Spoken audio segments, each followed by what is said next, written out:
Welcome to Crappens. Don't wait a week for a new video. Join our Patreon at the Crappens On Demand level for instant recap access. Link in description. Enjoy the show. Well, hello and welcome to Watch What Crappens, a podcast for all the crap that we just love to talk about on Ye Olde Bravs. I'm Ronnie, that's Benuni. Hello, little Ben, how are you? Hi, how are you? What's Good, going on? Happy third day of the new year. Third day, yeah, we're here. We made it. Have you achieved everything you wanted to achieve? Yeah, pretty much. I think we're good. Me too, nailed it. Yeah. Still hot, so that was my only goal. So I've achieved that so far. Yeah. Everybody, guess what you're going to achieve? Come to see us live, because that's what we're doing this year. We start in the West Coast, San Diego and San Francisco, coming up very soon, this month, the end of the month. So go get your tickets at watchwhatcrappens.com. Also, the Golden Crappies are on February 1st on Broadway in New York City at the Town Hall. We're so excited to be back at that place. Cannot wait for you guys to come to that. It's going to be a fantastic show. We're going to have a big musical extravagance. We're still putting it together now. We just started pre-pro, and it's been really amazing so far. So I'll just say it. We have 2 Broadway singers already coming to perform. So it's going to be great. Why are you saying that? You're not supposed to say that. It's us. Yeah, it's us, because we will be singing on Broadway technically. So come check that out. We're psyched, and we're going to be on tour all winter. So come check it out at watchwhatcrappens.com. We're going to be in your city soon, most likely. And guess what? This is on Patreon because it's a video. All our episodes are videos now. They're on Patreon. If you want them right when they come out, Patreon. If you want to wait a week and watch them for free, you can do that too. We're not here to rob you. You can catch them at youtube.com. Also, we're doing bonus episodes. We were doing Sold on SLC as bonuses. We like it. We're going to still keep up with it. But guys, guess what is coming out next week? The Traders. And we have to recap that. And we're full on the regular schedule. And Traders doesn't really need a full 10-hour recap. So we're going to do, our regular half an hour catch up weekly over on Patreon with the Traders. That starts next week. We'll be doing a cast preview very soon of that. So check that out. Won't ya? Won't ya? So excited. I cannot wait for the Traders. I feel like I've been waiting months for this. Months. They announced the cast back over the summer. And I'm like, why did they announce it so far ahead of time? I can't deal with it. But it is finally happening, and I am thrilled. Also, Southern Hospitality is back, and we'll have a recap of that next week. Monday. Yeah, starting Monday. All right, everybody, let's jump into this episode of Southern Charm. Continues to feel like a reset season, even though there's not new people. I mean, there are some new people. And we do get a glimpse of some newbies this year. It does still feel like a total reset. I think just because they're really leaning into, let's just not worry about people getting together in groups and just have them hanging out at home. And it's weird in a way. They're doing it differently this year. And I'm not complaining yet. I'm enjoying it. What do you think?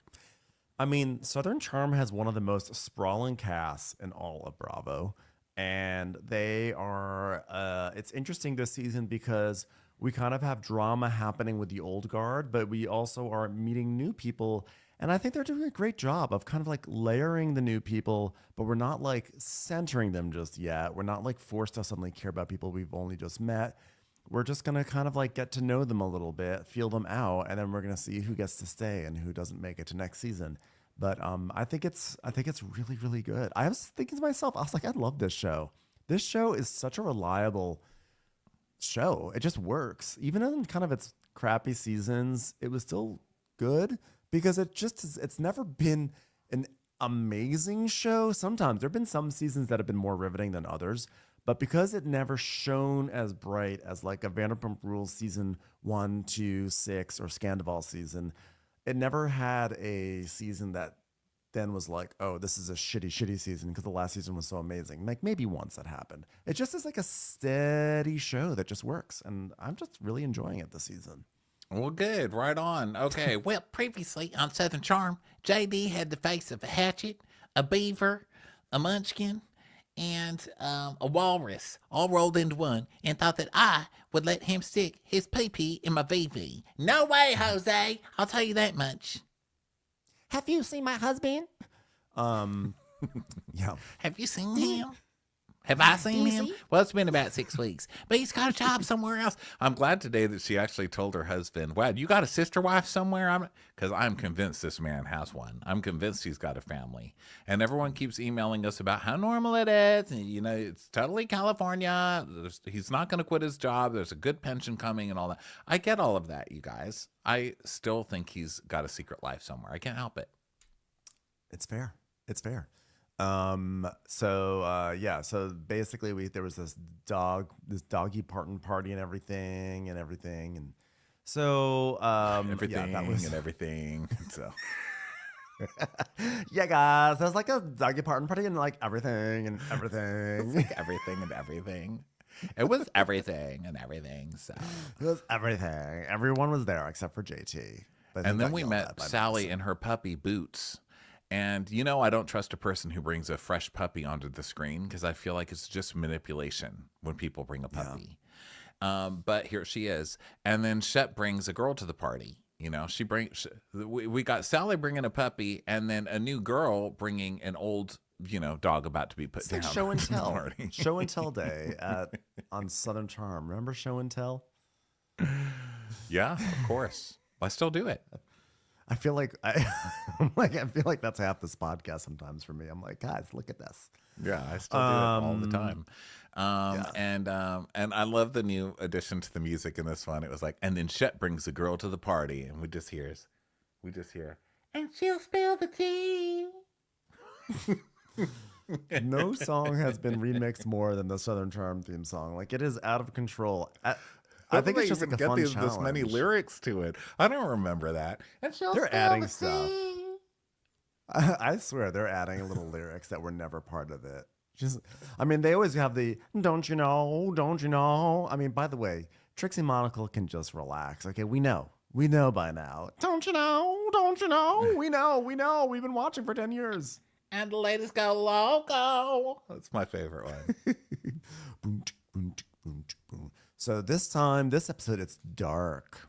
Classical music is playing, and people are sleeping. Like, we see Madison's house. Madison's sleeping. She's like sleeping, and we hear her in her sleep saying, "Have you seen my husband? Corn. Just hear her. Corn.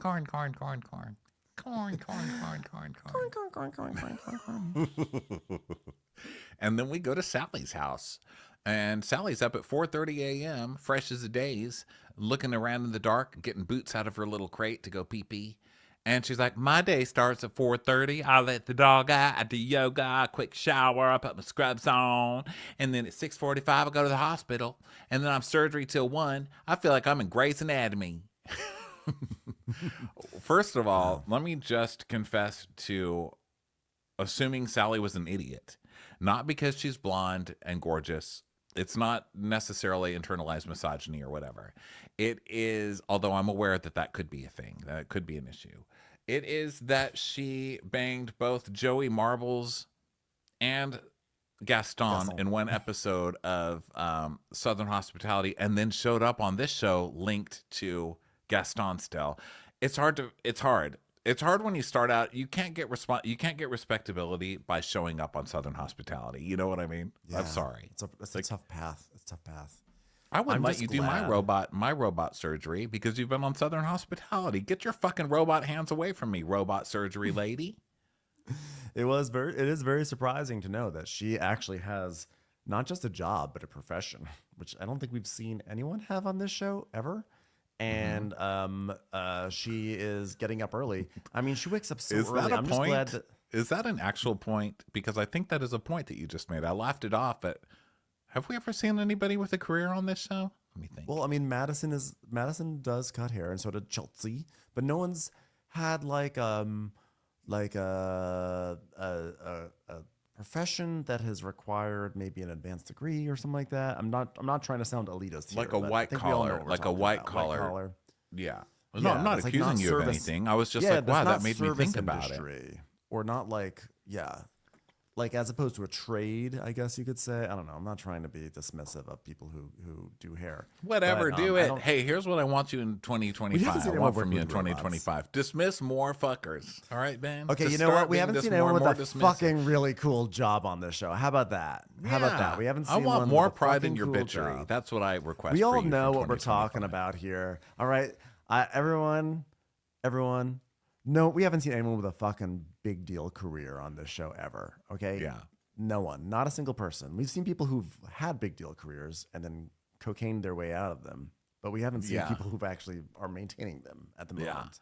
So she's. But by she the goes way, through she her has whole- she has such a busy. I mean, she has a busy waking up at 4:30 in the morning. I just have to say, I'm just so glad that she thought ahead and went to sleep with her mic pack on, because just one less thing you have to focus on in the morning when you wake up. Yeah. So she tells us her whole thing. Frankly, sounds boring, but real pretty. And she's been trying really hard to get on the show, apparently. So let's see what she's got. And obviously has the best job ever on the show. So you know what? In this episode, I was like, I'm rooting for Sally. I like Sally. She's beautiful. I like her personality. I feel bad for her now for having to start on Southern Hospitality, because that's a shame. But, you know, we all got to start somewhere. So far, rooting for her. So she's talking to Daniel, her coworker, on the phone. She's like, yeah, you know, I got to go here because Dr. What's-His-Buns is in surgery, so I got to cover him for that thing. And then she tells us, yeah, people are always shocked when I tell them I control a robot in spine surgery. Excuse me, do I look like I do that? I'm sorry, do I not look like I do that? I know, bombshells, not usually controlling robot. Now, here's my question. Controlling a robot. What does that mean? You tell the robot what? Is it like me asking for Siri for directions? Because I'm not exactly like a tour guide when I tell Siri to take me to the Home Goods. You know what I mean? Or like, what does it require? I want to know. It's probably hard. She makes I don't know, 400K. but don't act like you're the first one to come on the show controlling a robot. Randy, get in here with the martini. He's on wheels now. Hey, could you do something about Randy's spine? He's a little bit shaky with the martinis. So Sally says that when she was 15, she thought she would have 3 kids by now. And she grew up in Greenville, South Carolina, very Southern, did the whole cotillion thing, but it just wasn't for me. I wanted to be a boss. I make close to $400,000 when all is said and done. And I feel like I've finally become a strong, independent Southern woman. I don't need a guy to have a house or have a kid. I can do all that on my own. I'm going to do it with a robot who does spine surgery. I've got a Get Johnny robot. Five in there. Yeah, she's like, my boyfriend is Wally. Yeah, good for her. So I like her. I respect her. And I don't think we see any more of her. I think that was it. So bye, Sally. Good to meet you. They're like, hey, They're like, wait a Sally, would you be on second. the show? We want video of you getting ready for work. And then that's it. Wait a second. A lady who is not dependent on some awful man's approval on Southern Charm. Get her off the screens. I know. Did she bang Whitney to get on this show? I don't think she's even allowed here. So get her off the set, people. Get her off the set. So then we go to someone else who formerly was in the medical industry and then went into, I think, what was it, the seltzer industry of some Promoting sort? beer Taylor. at what's that restaurant called? Boots and Republic. Bubbles. Oh, Bubbles and Republic. You're right. but it was Bourbon and Bubbles over at the spinoff restaurant. That's not as cool. Yeah. And it's Taylor. It's Taylor. Here she is, guys. Taylor with that charismatic personality. She's like, hey, Penelope, you're looking good today. Penelope's like, can I go to Craig's house? So then Rod comes over and he's like, hi, personality off here today, huh? So a lot of These two, really. Fencing with noodles, these two. I love a high energy scene. So she's like, I don't know who has ever used the door knock, but you just did. He goes, well, you know how formal I am. Ha ha. Ha ha. It's your first time here, isn't it? I wanted it to be a beachy theme. And he's like, am I going to see shells in the bathroom, though? Because one thing I'm so sick of is rope. I'm so sick of rope, I'm going to hang myself with it next time. Ha ha. Ha ha. Ha ha. I'm a funny gay. Ha ha. Anyway, Gaston wants me to move in with him. And I'm like, oh, thank God. Please do it.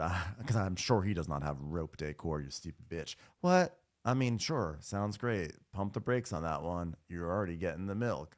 Uh, What was that? What kind of thing is that to say, by the way? Like, what the hell? You're already getting the milk for free. What the hell? Who says that?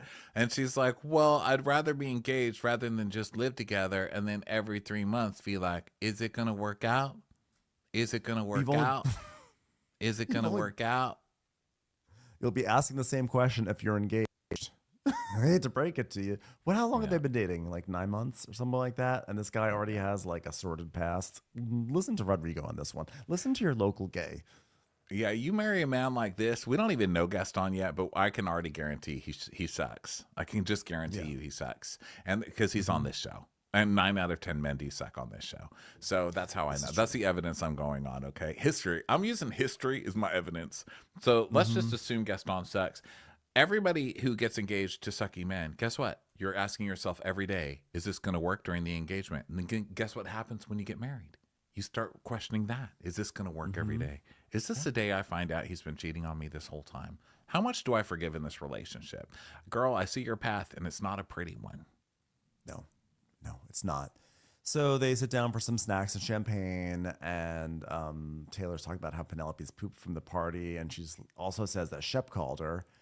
And we hear Shep's voicemail, which is like, "Hey, gosh, we should get a cup of coffee or ice cream, or I don't know, sit somewhere and watch the Vietnam War. It's a wonderful documentary. Why wouldn't you ever watch that with me when we were together? Come on now, Taylor. Gosh." Yep, Shep up to his old self. Shep, who just said that a couple weeks ago that he keeps having a recurring dream about Taylor where she's a bird who just keeps flying to a window without him there to control her. Yeah. And then she's like, she's like, so your new girlfriend doesn't care? And Shep's like, well, I haven't run it by her or anything. Okay, well, that's great. That's great. Yeah. Doesn't sound healthy, but fine. Good luck. So Rod's like, so you met the new girl? And she's like, yeah, she's great. But one thing she said to me, though, and then we see a clip of the newbie going like, well, I've heard mostly good things about you. Don, don, don. And the baby went long ago. And Rod's there like, well, do you think having Gaston there would be helpful for you? Because, you know, you were at that party all alone. Where's Gaston? Where's Gaston? Gaston. Gaston. It's the Beauty and the Beast sequel where suddenly everyone in town cares about Gaston instead of Belle. Gaston. Yeah. Gaston. Gaston. Gaston. Gaston is just walking down the street reading a Popular Mechanics. I have to say, I respect Rodrigo for pulling this messy move of trying to get getting Gaston into the mix. So that way he can cause fights. Taylor's like, no. Do you want to be mad at him a little bit because he wasn't there to have your back? No. Well, okay, how about this? Sally and Shep were being really negative about Gaston. And then it cuts to Sally just going, I hate Gaston. Cut back. And Taylor goes, but nobody else knows him. Nobody else has gotten to be like, I'm going to get to know this human being. Yeah, but you don't bring him to parties. So how are they supposed to get to know him? Yeah, and that's exactly what Rodrigo says. He says, well, he needs to come around so we can meet him. And he's like, I feel like that's an important thing that they're not doing. I think they need to own their relationship and like walk forward in that so we can start getting into arguments about it. Come on, now we're doing a TV show. Yeah, and then it just cuts to Taylor giving her best soap opera look. Well, in her head, but really it just comes off like this. Taylor is like that last drip of water coming out of the kitchen sink after you turned it off. And you're just like, are you going to stop dripping? And then it's like, blip. Last drip energy. Yeah, the final drip energy. It just takes forever. And so you assume it's interesting. But then at the end of the day, it just drips. You're like, this drip is holding out, so it must have something to say. This is going to be it probably has something drip on its mind. This is going to be the probably best happened of all in the drips. faucet. It's late for a reason. It's like, so drip, what happened in there? Nothing. I dripped. Damn it. Come on, that's it. So now the guys go to coffee. So Shep is Shep is like, hey Garsh, oh, let's see, they got iced peach tea, smoothies, matcha. I think matcha is good for you. I learned about it when I was doing ayahuasca for a day. So And Austin's like, you know where that's popular? You know where? That's popular in Australia. the worst word you ever want Austin to say to you. I mean, that is just like three loogies just coming right at you. And Shep goes, yeah, they've got the matcha tea. And he's like, oh, I don't think no, he goes, it's because they've got the matcha tea. And Austin's like, I don't think it's because of the matcha. So he's like, we'll do the matcha. So Craig comes and he's like, wow, I can't believe that you guys didn't come over yesterday because the water was like 83 degrees, you know? Like, it was amazing pool weather. Yeah, well, we need to get into better shape, like Australians who drink matcha. So then we see them all. They're all like, they get another gym session with them because that's the way they communicate is at the gym. They're like, yeah, nice set, bro. Thanks, man. Like, that's their version of saying, like, I miss you. So then Shep is like, he's like, Craig, oh, I'm sorry you missed Sienna at the party. Gosh. Yeah, I was flying back from Cali, and I was wondering if she went to the party. You know, I was in Cali doing business. I think of business a lot because, you know, paperwork and business, staplers. So is she still here? Gosh, no. She wants me to come to the Bahamas, though. Gosh, I'm grown up now. She does not want you to come to the Bahamas, by the way. You're like, maybe I'll come to the Bahamas. And she's like, No, I have my real boyfriend there. So then Craig's like, would you have kids with her? Yeah. I would have kids for a few days. Then we could, send them back. Okay. She's always talking about it. It's got me thinking about what kids would look like and how I wouldn't want to be there. It's awesome. So they ask Austin if he wants kids, and Austin's like, well, I always thought the answer to that would be yes, but who the hell is it saying? Who is to discern? Well, Paige and I have decided to freeze my sperm. It's not usually the way it goes. And I think he's just seen too many Housewives. So he's like, my sperm in the season is freezing my sperm. No, nothing is happening with your sperm, sir. Okay, it's just not like the egg storyline. It's just not the same thing. Yeah, men are still spouting out sperm at 90 years old. Look at Al Pacino still making babies. Look at fucking Alec Baldwin. Okay, those guys are just chumming it out. My biological clock is ticking like this. Stomp, stomp, stomp. Craig, what are you doing? You're making our matcha shake. Sorry. Oh, wait, I just came. Damn it, Craig. Sorry. So we get a clip of him going to the sperm place, and he goes up to the lady at the desk, and he's like, so how secure is this collection room? And she's like, it's secure. And he goes, yeah. Do people break in and steal stuff? And she's like, oh, wait, no, not in the collection room.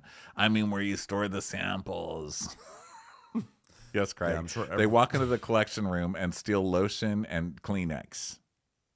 And then they just grab a vial of your sperm while they're at it, too, because they want some of your loser sperm. Pillow. They really want compulsive liar sperm. Yeah.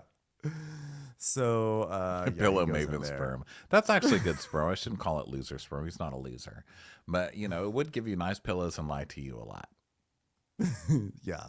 So he goes in there and he leaves his mic outside. How have we not even talked about the big news of Southern Charm? Hello, breaking news. This happened. Chicken news.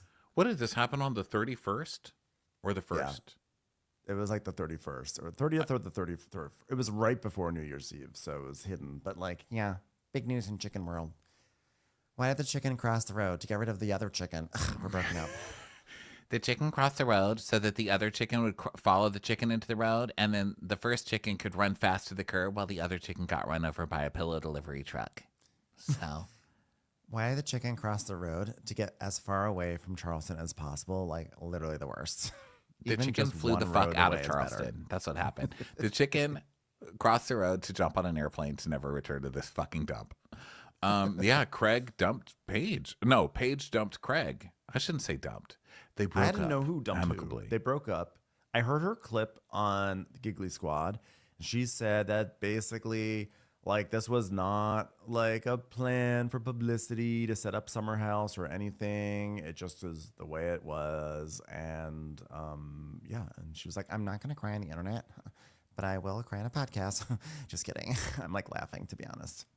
There were rumors circulating. There was some Dumois rumors. There were rumors all over the place that one couple was going to break up and that she was cheating supposedly. And then there are all these rumors that she's dating the dude from SNL who plays SNL. Domingo.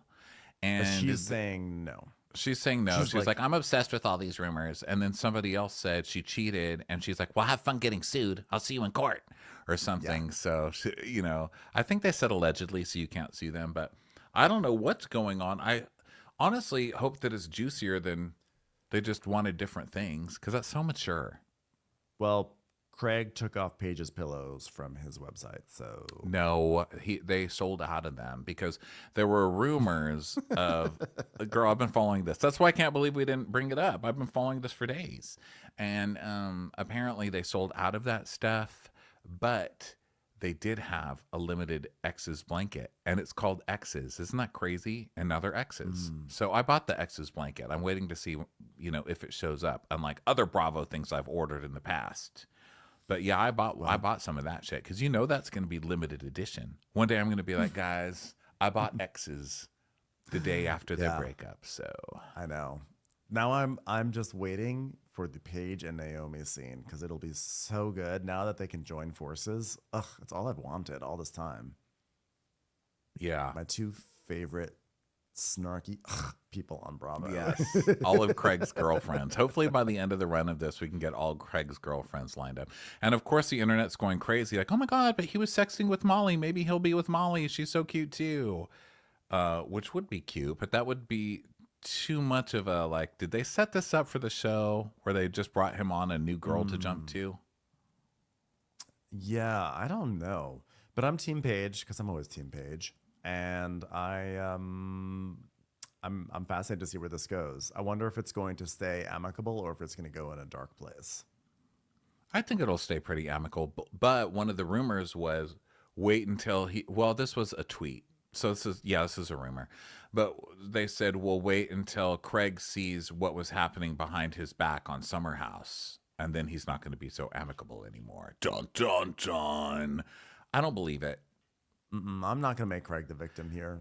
It's not going to happen for me. I will bend, even if that is what happens, I will bend the narrative. I'm not going to allow it.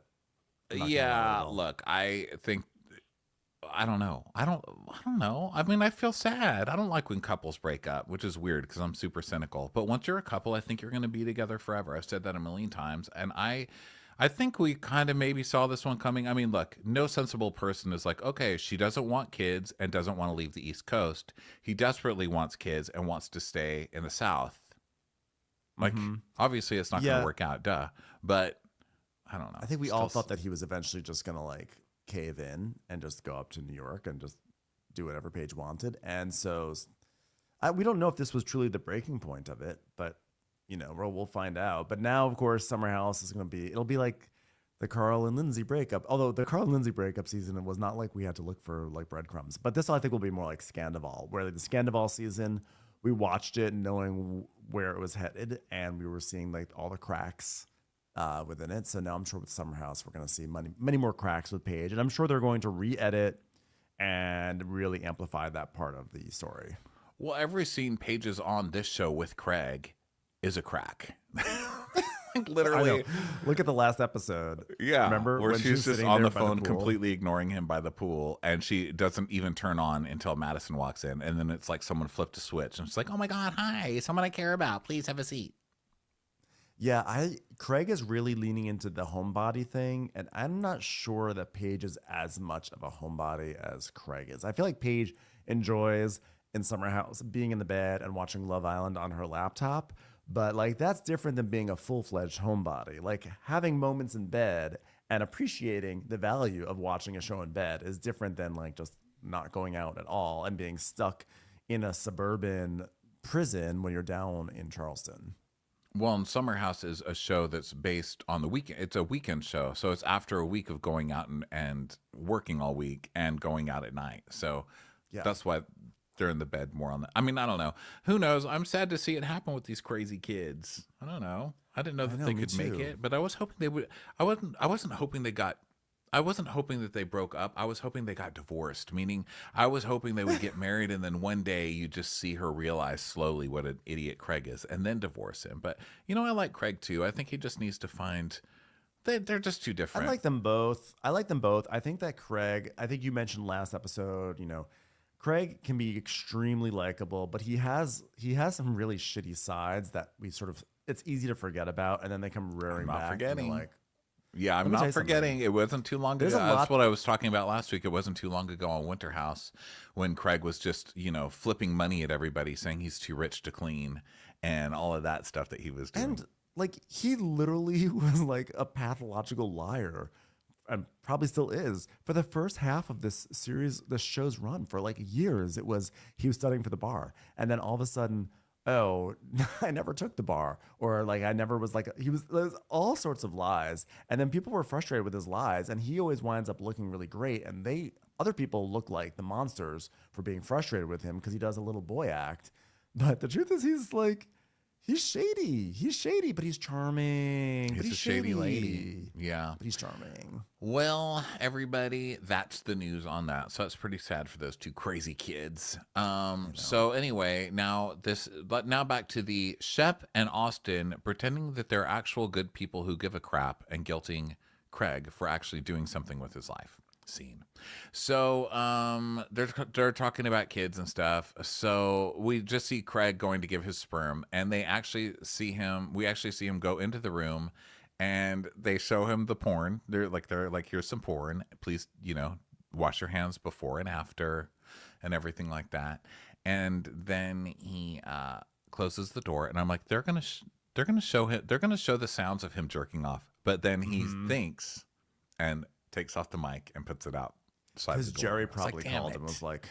Jerry was like, Craig, take off your mic. Oh, yeah.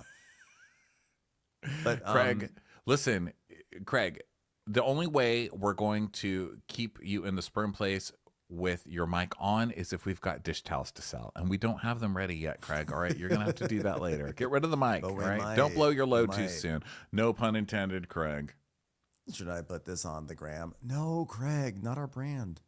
So Craig has just told the guys that Paige and I have decided to freeze my sperm. But what we find out is that's really Craig, because he tells them, so I read about this person in a car accident and he survived but can't have kids anymore. And I would be remiss, which is a word, to say that becoming a dad is probably I don't know, what's it called when it has to happen? Certainty, prerequisite. Yeah, one of those words. Donut hole. That doesn't even make sense, Craig. Well, it's going to be 3 or 4 years. But you're going to be 40. And he's like, yeah, well. So we see a clip of him telling Paige he's going to freeze his sperm. And she's like, I got a freeze on my TV. And her face froze in this face. It was like, the fuck, Craig? I could hear the dialogue, but her face is just frozen. I was laughing so hard. Is she wearing a wig? What is looking so different about Paige? Someone pointed out that she got bangs, but it's different. This is a wig or something. There's something going on. I don't even know if this is Paige. This is probably just some AI person. No, I think it is Paige. Maybe it's Madkin Amick or something in a wig, but I think it is Paige with just bangs. I think that because the bangs come forward a lot, they just create that sort of sense of air that you get with a wig. The wig always sits on a head, and so maybe that's what it is. I don't think it looks like a wig. It's a wig. I mean, maybe it's a wig, but either way, she's when he's I want to freeze my sperm. She's like, what the fuck is wrong with you? I he's that he says to the guys, Paige and I have decided to freeze my sperm, and then when we see her reaction, she's like, what the fuck? You're an idiot. She's like, you're stupid. And he's like, well, but what if my testicles get chopped off? Oh my God. So he's like, the version of what I saw my life living isn't really what I'm living. But, I want to live the stable life, where I grew up, I'm I had a mom, I had a dad, they cleaned stuff, we caught fish. They encouraged me to lie a lot about being a lawyer. You know, typical lie. I was like, I don't know that they did the best job. I don't know that I would say I want to be just like your mom and dad. They raised a compulsive fucking liar. I know. So Austin's like, tell me something. Did you decide or did Paige decide to wait 3 or 4 years? Well, she did, but I agreed. And so the guys laugh because Craig is full of it, right? Because Shep is like, well, it's like I doth protest too much, like protesting. But it's like, agree. He doth agree too much.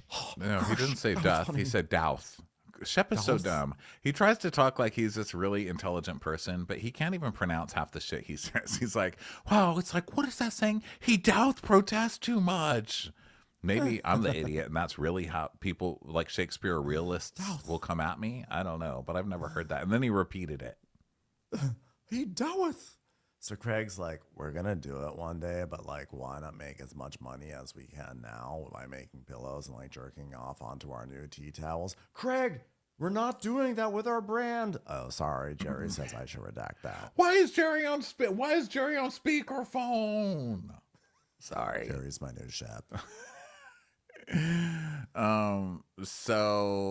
He's like, yeah, you know, like we just want to like make as much money as we can right now. And Austin says, well, I just want to make sure that my buddy is doing what he wants. And that's it, because that's what a real relationship is. The man making himself happy. Okay. Have I ever told you I want kids now, or did that come from someone else? Because I never said it. And Austin's like, what? Ever since I've known him, he said he wants kids. And we see this clip of him like making a pillow with the name Penelope on it. And the producers are like, what's the Penelope for? It's the daughter I'm apparently not having that I want right now at this moment. I want a daughter yesterday. Penelope. You can put a tooth in it. Penelope. So then they're not believing it, you know. And so then we go to Pat's house, and she's just looking around her room making a list. She's like, hold on, Randy, hand me that pen. Here you go, ma'am. Ow! Why'd you stab me in the eye? Well, it's not like you're using it very much. Now feel around until you feel the cold, hard sweat of a shaker. People always say the robots are going to rise up, but as long as you keep them in their place, they never will even think about it. So Whitney comes down, and he's like, Mother? Hello, Mother. Hey, honey. Well, your birthday's this week, huh? She's like, yeah, I'm 83. When people remind me of how old I am, I think that can't be right. I still feel like I'm 43 years old. Me and Georgette Mossbach are painting the town red with actual red paint, actually. We got in a lot of trouble for that one. We were bad girls. But I always said, you know, bring a little style to the streets. Sorry. God, Georgette Mossberger, God, her graffiti was horrifying. She would just write, fudge you, fudge the cops. I said, Georgette, now's the time to say the full F word. She said, I don't care. It doesn't matter what I do. I'm not going to curse. Not even graffiti. The only thing she ever did was one time on my birthday, she ran around putting the P word all over town. I said, Georgette, I'm so proud of you. Until I actually looked at the word. It was pierogi. Well, all those years later, she ended up being the ambassador to Poland. So good on her. Whore. So they're sitting there. Whitney has his sunglasses on inside while he's about to receive a to-do list from his mother, which I like. And Whitney's like, I'm still coked out of my mind, and our whole agreement is that I wouldn't have to do anything with my life. So could we get this over with? Thanks. Well, I want to go over this list. Now that you own all this, I have these things for you that need to be responsible for, and it hasn't been as organized as it could be, much like your love life. Now, listen, a few months ago, we talked to the financial planners and such. And, you know, when I kick the bucket, all this house and everything, Whitney's going to have to pay 40% or something awful. And the point of generational wealth is not to give it to the government or the poors. This isn't a cheese line. Ow! The Sorry, point of Randy. generation- I didn't even mean to kick you in the head that time. The point of generational wealth is to give as much money to the person in your family who's doing the least with his life. So, Whitney, it's all yours. So they've decided to move all their money into a trust. She had Whitney buy the house from her, and then they moved it into a trust, so the government can't get any of it when she dies. And so she's like, you know, I mean, some things are seasonal. You have to pay the gardeners. You have to pay Randy when he behaves. Well, how often has Randy been paid? Well, never. Sometimes I'll pay him in a fork to the spine. You know, there's a million things to keep up with in an old home. I mean, you got that, you know, in the spring, you have to buy new lilies at a certain place for the lily pads. And then you've got to buy lily pads for Randy because he likes to throw them on his wall. He does strange things in the servants' quarters. I don't get it, but it brings him happiness and makes him not ask for more money. So we make him happy where we can. There's only one place in town that sells lily pads big enough to also be used as bandages for Randy, so nobody can find any evidence in trash cans. So there's that. There's interior guys, exterior guys, painters, bricklayers, foundation founders, facelifters, nose tweakers, elbow redoers, pond excavators. It's a lot. Whitney's like, Mother, this is a lot of work. It's like curating a museum with public funding. As a commentary on the state of the arts and our government. Yeah, well, when I die, just have an auction. Just make sure no one stupid gets all my precious art. Thank you. Oh, so it's like, I can't imagine a world without Mom. It would be like a world without Dom Perignon. Did you ever guess this house would ever become so much of a money pit? Or did that evade any sense of logical reasoning? Quiet, Whitney. Just get the lily pads already. I'm tired. I think it's so sad that it's Patricia's birthday episode, and she's just given everything to her son, and the nicest thing he can compare her to is a fucking glass of champagne.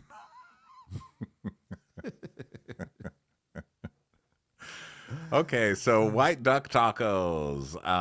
It's a place. It's a place called the White Duck. So it's a Leva scene. Leva's still here. Why? Probably just to do shit like this, because this is what Leva does on the show. She sits and talks to the people that nobody else would talk to, and then says things like, "But don't you think you should shoot a scene about it? Okay, gotta go." So she arrives and meets up with JT, and she's like, I'm on antibiotics. He's like, allergies? No, just having a child, and also working in close proximity from the entire staff of Southern Hospitality. Oh, okay. Hey, I love small dogs. It feels like I'm sort of persona non grata, by the way. Madison sat me down and lit me up real good. She lit me up so good, I almost wonder, did Brett get jealous of how much she lit me up? Kind of feels like there's a vibe there, right? Oh, you call Patricia a bitch? You're the bitch. I see a little clip. Have you seen my husband? And then Leva's like, well, I was trying to stand up for you. I was like, I've never even heard JT use that word. I mean, I don't think I've really talked to him that much, but still, you guys, he didn't do it. Yeah, I never use the B word, the P word, or the V word. And sometimes even the DT word. What's that word? Down there. I just don't know how to use that. That's why I wanted to talk to you. Because, like, I know you were just upset Patricia didn't accept the cane, right? Is that what's on my card? He was upset Patricia didn't accept the cane. I mean, that's what it says. Doesn't make much sense on the face, but can you take it from there? Great, go for it. I'm going to eat a bite of this. He's like, well, I wasn't upset. It's just this whole game of telephone is so twisted. I mean, this just screams Craig. And then JT tells us, I need Craig to walk all this rhetoric back. And if that's too incendiary, I'll die on that sword too. Why does every man on the show have to talk like that? None of you are even saying correct sentences. Like, what does that even mean? He needs to walk his rhetoric back, and if that's too incendiary, I'll die on that sword too. What's incendiary? I'll die on that sword. It's what are you saying is incendiary? That he's walking his rhetoric back? Am I not getting it? No, I think they like to talk like they're very educated. I think it's because Patricia is there on that cast. Because whenever they're around Patricia or just know that she might be watching, they just try to be a little classier and more educated. I mean, no one does it more than Austin. Austin, who is really not that bright. Shep does it a lot too, though. Shep does a lot, but I feel like Shep is bright. Although maybe his pronunciation of Doth is maybe goes the other way. I do think that like Shep is like I think very educated because what else is his family gonna do with him but send him to school? But like with Austin when he always tries to puff up and try to be very witty, like he's what's his face, the guy who's in Oscar Wilde. Thank you. I was like, I love me slamming someone about trying to be witty while I'm trying to make an Oscar Wilde reference and I can't even do it myself. But at least I know I can't do it. I can't do it sometimes. It took me a while to get the Oscar Wilde out there, but I got it out there. Oh. Anyway, the point is this. Austin is not sitting at the vicious. He's not Dorothy Parker at the vicious circle. I don't know why I keep doing this to myself. Why do I keep making these references that I'm clearly doing wrong? I'm like, why, Ben? Stop making references. You're no Gertrude Stein. Stop myself. Stop me. Stop with the incendiary references. So Leva's like, yeah, I mean, Craig does tend to exaggerate. So then we get to the finale party where Craig is kicking Leva out for talking shit to his business partners about what a loser he is. And he's like, go then. Go. She goes, I'm going. Go then. Do you want me to run, Craig? Go. Leave now.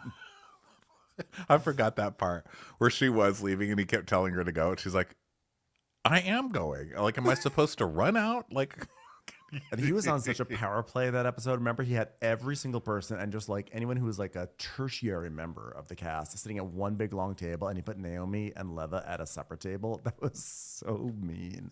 Yeah. So never forget. Anyway, never forget. Leva's like, well, so JT, I thought you and Madison were friends. He goes, well, we were. I just took it. I sat there with my cane and I took it. Me, a cripple, being attacked. She's like, okay, well, you should just call Craig. He's like, what a jacked up situation. So then Craig and Paige are talking. Hey, chicken. So I'm going to tackle the last room of the house now. And she's like, what is that? The frog? and he's like, Are you chicken. laughing? the chicken. No, I'm chicken. No, I'm not saying you're. I'm saying frog. The room's called Frog. Are you calling me a frog? No. We're gonna have to break up. This is what caused the breakup. So he's like, what does Frog even stand for, Paige? Like, and she's like, Front room over the garage. So he's like, what are your goals for this room? She's like, Don't worry about me. We won't be together by the time that's finished. So. It's like, well, I just don't want it to be a podcast room. Please make it just a podcast room because I can't imagine what else you might put in there. It's already tough enough looking at all your stacks of fabric. So he's like, it's been a couple of years, and we started out after COVID, and we were like digging a lot, and like there was nothing else to it. We go on tour now, and like they were drinking a lot. Sorry, that was my drinking my typo. a lot. I put we were dinging a lot. Also, did you like how I spelled rhetoric up there? Today I did the first half of notes, and Ben did the second half of notes, and I wrote. This is how I spelled rhetoric. Before the scene where we went in on how stupid all these guys are, I spelled it Retorik. I was gonna let it slide because I knew sometimes when you're typing these notes, you just want to say, just type what it sounds like. Yeah, it's like I swear to God, every single time I have to type, single time I have to say ayahuasca, I still don't. It's like AYOUS. It's like ayahuasca is like the hardest word. And I looked up the other day. I was like, how do you spell this word? And people are just always writing. This is like the common thing. The suggestion is, how do you spell ayahuasca? And people write IWASKA. And I'm like, I get it. Ayahuasca. Yeah. Yeah, I get it too. So Craig's- it's hard. It's a hard life, guys. Craig's talking about the origins of his podcast with Austin. It just started with them drinking during COVID, and now it's turned into a business.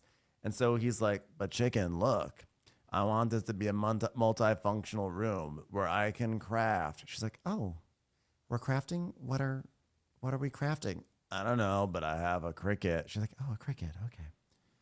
Sorry, I'm just drafting the press release for our breakup in a few months. Sorry. Could you spell cricket? Is it spelled like the actual bug?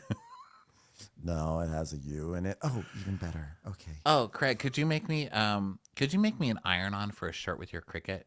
Yeah, I'd love to. What do you want it to say? Okay, I want it in wingdings, and I want it to say, I'm breaking up with you.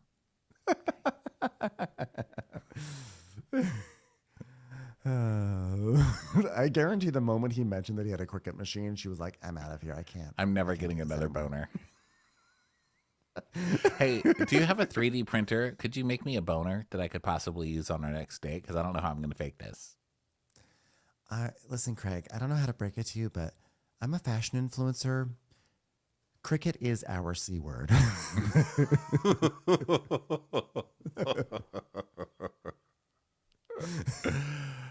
So he's like, well, I need a room. If I have a room for just my sewing machine, it's just, okay, why don't you do this? Do one wall with your chairs and your microphones, and then do your other stuff everywhere else where nobody has to see it. And he's like, okay.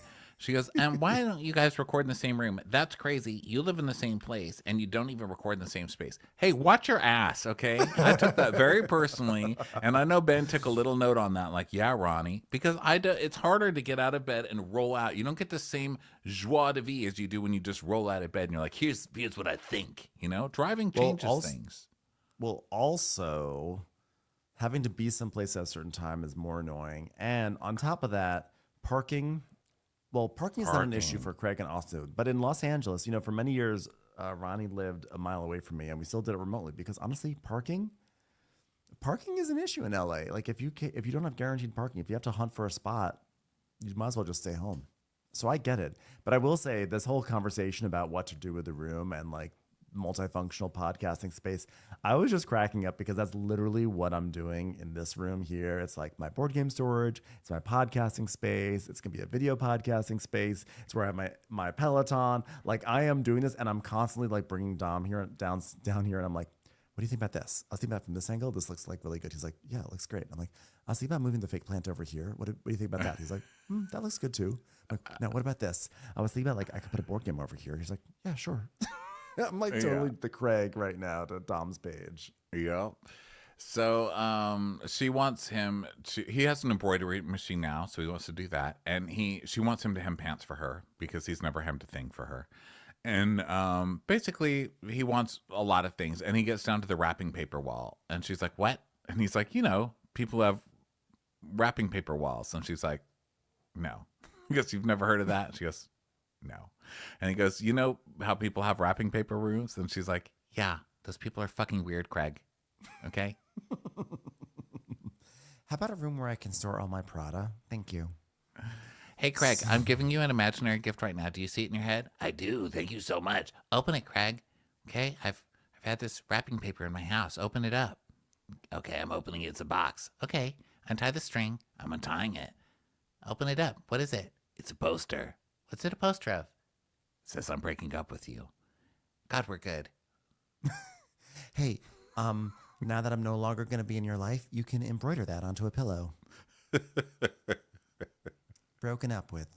The only thing that will sell out in your entire collection. So now we go now we're at like a golf club place, golf course, whatever. So Madison and Brett and Hudson all show up, and they're just like checking in for tea time. And Madison's like, hey, you don't have an age limit on who can drive golf carts, right? I'm just imagining Bobby from SLC come sharing, goddamn right, there's no age limit. Give me some soda. She just goes Hey off there, mister. I just had a Mountain Dew mixed with a Diet Coke with a little grenadine and whipped cream on it. Let me tell you what I think about your height requirement. I don't give a F. Bye, losers. Like, oh my God, that alcoholic child is stealing one of the golf carts. Ma'am, she's not alcoholic. She just had a lot of sugar. Oh. So now they hop on the cart and they're going to the course and everything. And Mass is like, so what are we playing for? Who's got the money? Is it going to be corn? I'm playing for corn. You know, I kind of felt like Hudson was never going to be a little punk. And he is. He's a little punk. And I'm like, what the hell's wrong with you? And So he's just like, making noises like to mess up her swing and stuff like that. She's like, Oh my God, he's a preteen. I think I just have seconds before he don't want to hang out with me. Maybe a few years before he's saying Madison and grabbing his wiener coming out of the bedroom after being confronted by somebody. It's just so sad. So they're doing Hudson's practicing some shots, and Madison asks Brett how he's feeling, and he's like doing okay. It's just like he has to think about his swallowing and needs some medication and adjustments. And now there's a spot on his kidney, and he needs a biopsy, and it's rough. I feel really bad for Madison because that's really tough to hear, but also because she's also shocked because this is her first time hearing it. So she's like, "Well, why didn't you tell me?" He's like, "Well, I didn't want to worry you, and also." You're really scary. I don't want to say anything. and he's saying, but that's how I am. I don't talk about things. And she's like, Well, you got to with me. and he's like, no. She's like, yeah, but you'll tell me next time, right? I mean, next time if you get a cancerous spot somewhere, will you tell me? He's like, Yes, say yes. okay. Like great communication over there, guys. love- that's worrisome. I love, that like- he won't. I mean, I get his not wanting to worry somebody until he knows, but yeah, you got to tell your wife. Yeah, you got it. It's really scary. Although it's kind of funny how he's like, you know me, I just don't talk about things. You know how I don't talk about things. It's like, That's just the thing. just They how we don't got. communicate. He's gone half the time, and then he gets really jealous, assuming that she's hooking up with Austin on trips. There's some worrisome stuff here. Yeah. There's some red flags now we- here. So then we so now go we to. go back to It's just that this Patricia's. red flag is really hot and has a great job. So nobody really wants to point it out, but there's some red flags. It's A little not bit, good. Yeah. So now we're over at Patricia's house, and Patricia's like, "Is Ranvi downstairs?" Yes, mother. Ranvi's here. Okay, great.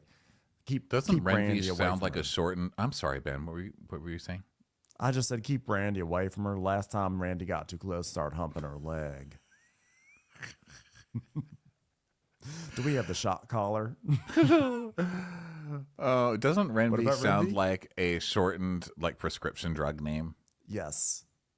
Did you take I'm your not letting Randy? I'm not letting plaque psoriasis stop me one more day. Renvy may also cause a rash, which is sort of funny considering it's for plaque psoriasis. But at least it's not plaque psoriasis. Know what I'm saying? Renvy. Whitney. Yes, mother. So Renvy comes in, and she's a new lady. It's Renvy. Hi, Renvy. Yeah. Welcome, everybody. Here she is. She's- It's Renvy. She's wearing this this hot pink thing. She looks great.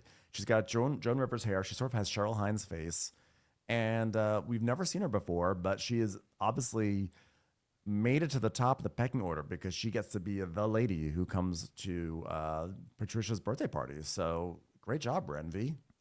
And I like this friendship because she just comes in and Patricia says, Well, hello, sweetie. and she goes, oh, hello. And then they don't kiss or hug or anything. And I was like, oh, yes, I love this icy Yes. frenemy shit. Well, it's hard for me to gush about my birthday because birthdays seem so silly for adults. Birthdays are for children, but it's an excuse to get together with friends and go to a good restaurant and talk about how sad Renvy's life is and have fun, things like that. One of the things we always like to say is nobody envy Renvy. Poor Renvy's just like, this is going to be fun. It's going to be great. So then they go to a restaurant. It's called Lowland. It's just ironic. We just bring Renvy here to remind her where she's from. That sometimes we say, Randy, you need to go to a man lowland, and maybe one day you'll be flooded with all sorts of romantic prospects. But unfortunately, it hasn't happened yet for her. Bless her heart. Hey, do you have a sister restaurant called Lowerland that we can get Envy some ass at? Getting desperate over here. More like slow land. Poor Randy. So Austin comes, and Eddie and Ryan, the new gays, who still are not justifying that spot that Ryan is getting in the opening credits and poster. Or the Why is he on the poster, poster? He has had 2 lines in this whole episode. I need more from you, gay. All right? Yeah. Even Eddie had more lines than Ryan did. And Eddie's not even on the poster. Yeah. So they show up. Madison comes in wearing some kind of funky outfit, and she goes, "Hello, I end up wanting to look at how did I end up still looking like the slutty one, betas?" And so, I get emotional just thinking about the impact Patricia's had on me. I mean, she's like a second lover to me. second lover. Is that what I said? She's like a second mother to me. Sure I don't know did. why I said that. What the hell is wrong with you, Rondell? It's 2 more than Renby's had. So then, Do you remember Ranvi? No, neither does anybody else. She's actually a regular here. The waiter just came and poured a cup of water into her. I said, that's not a water glass. now before we get started, I invite everyone to balance a potted plant on Renby's head, because she's basically a table at this point. Sorry, Ranvi, it's not your shape, it's your personality. Now listen, Ranby, if you want to dress like a slut, look at Madison, but I guess it still wouldn't work for you no matter how skimpy you dress your clothes. I'm drunk, by the way. Had a lot of martinis back at my house. Everyone just go slap Ranby. So Madison's like, Patricia has made me. She has tried to bring me into the most ladylike woman I could ever dream of being, and she makes it feel like it's possible. Hadn't happened, but it could. It could. Well, I think the I have to make a confession. Ding, ding, ding. I've been lying this whole time about my age. I'm really 108. Hold on, hold for laughter. All right. Ranby, I didn't hear you laughing much, but then again, I guess no one really hears Ranby when she talks. Ranby, speak up. She's like, okay, Ranby, never mind. That laughter wasn't loud enough. Ranvi, walk around in your underwear. Okay, everyone. Ranby has requested that she gets to sing a verse from my favorite things. Go ahead, Ranby. Raindrops on. Okay, that's enough. Hey, one of nobody's favorite things, Ranvi. Am I right? That's why she sings that she hopes she winds up on someone's lip. But guess what? You're still not as attractive as something wrapped in brown paper bag, apparently. Tied up. Well, I think a dermatologist is your best friend, and also the dentist. I go every 3 months. If you don't take care of your teeth, that makes you look old. Anyway, Ranby hasn't been to the dentist in about 13 years, so point taken. Anyway, that's the news. I took Ranvi to the dentist one time for a checkup with my doctor, and he said we don't put teeth into tree stumps. I said the upside is people may think you're wise. So Shep is like, oh, well, whatever you're doing, keep doing that. Martinis. Martinis are the key. Ha, ha, ha, ha, ha. As in, throw them at Ranby. It keeps you young. guys, ding, ding, ding. Just wanted to say, Mom, thanks for being rich.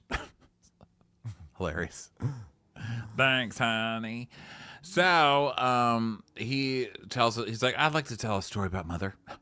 One time, she sent me to a progressive high school in Washington, D.C., and me and my friends, we were the hooligans of the school, and they called their parents in one time, probably for doing something awful to a woman. Let's face it. Look at my track record. And my mom showed up an hour late. She listened for about 5 minutes, and then she stood up and said, well, boys will be boys. See you later. I was like, wow, she has not changed one fucking bit. That's literally still her role on this show. Did like one ladies dinner in like 2020 or like not even, it was like not 2019 after like Me Too. And she's like, all right, back to the boys. Boys will be boys. They'll break your chairs. That's what they do. You know what? I have a new movement. It's called Me Neither.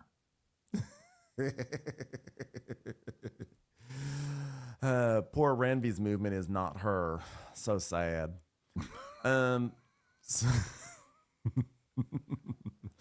so Whitney's like, I mean, how could you not love her? She's very ostentatious. She's glamorous. Doesn't suffer fools lightly. Somehow tolerates Renvi. She's the best. I love her. So now the food comes out, and the lady's like, "This is delicious. This is some chicken with some what'd she say? Some salsa verde. Y'all enjoy that?" And Chef's like, "Whoa, this is a real thing. Wow, gosh, can I have some garshi verde? This is nuts." I doubt protest too much for this salsa verde. It looked. And when you were saying before how the only reason the guys have manners is because Patricia's here, and God, Patricia shows up and they show all these manners. Well, this scene proves that theory wrong. Not a one of these guys closes their mouth. I mean, the gays do. But I have to say, this next time we go to Charleston, I am going to Lowlands because this food looked amazing. That chicken with the salsa verde looked amazing, and then they served Cheryl Day biscuits. Cheryl Day, she's like, all her food is just made with like 10 sticks of butter, and it's all amazing. I'm like salivating just thinking about this. This little Yeah, it looked like some damn good critique food, from that's Ben. for sure. So then Renvi, did you catch this when Renvi was like, "Well, Austin, you look quite sharp, but of course you're good looking, so of course you look sharp." Whoa, whoa, keep it in your pants, Ranvi. Or as I like to call it, the dusty cavern that is your pants. The second you open up that cave, bats aren't going to stop flying out for a week, Ranvi. Just keep it closed. I mean, I'm surprised Jack Nicholson isn't there busting through walls saying, "Here's Johnny." I mean, no one's in there. It's interesting, the last time we were here, there was you and what was that child you're dating again, Austin? And he's like, "Audrey." Yeah. He goes, "We had so much fun." I went home wearing half your chicken dish on my face, but it wasn't the worst night ever. Yeah, I think that she's charming and attractive, and quite frankly, I think you need someone who's not a drama queen who shows up looking like a slut at someone's birthday party, which is for children, by the way. And Madison just tilts her head like, "Is this bitch really just talking about me?" And then she's just like, Well, okay, that's true. Yeah, it's true. And Austin's like, "Well, I used to think like I needed someone who would like hold my feet to the fire, but I think it's actually quite the opposite. I need someone who lets me get away with all the shit in the world. It's that simple." pretty much. I need to be able to do whatever the fuck I want and have someone childish and desperate enough to be on TV that she'll let me do it. Yep, that's Great. Yep, this is the path that men take. A lot of growth. When he's like, "Oh, are you insinuating that Madison's a drama queen?" Mother, did you hear that, mother? And Austin's Well, like, Sorry, go ahead, Ben. "Well, no, I would prefer you to speak, Miss Pat." No. He's like, "Well, she's more of a drama queen than Audrey." And she goes, Yeah, I guess that's true. So I guess you just found yourself a Brett, huh? Except, with that gorgeous face, gorgeous body, who's not a father to your child, and who isn't rich. But, close. and he's like, "Yeah, I guess you could say that." So then they ask where this guy is, where Brett is. And she's like, Well, he's just having so much fun not being here with all of us. He's just, he's having a lot of FOMO not being here with us. That's what it is. and she has to like take a moment. She's like, "I'm not going to bring him around here because I don't want him to spill what's going on with his health. And then, these people will make it all about that, basically." Yeah.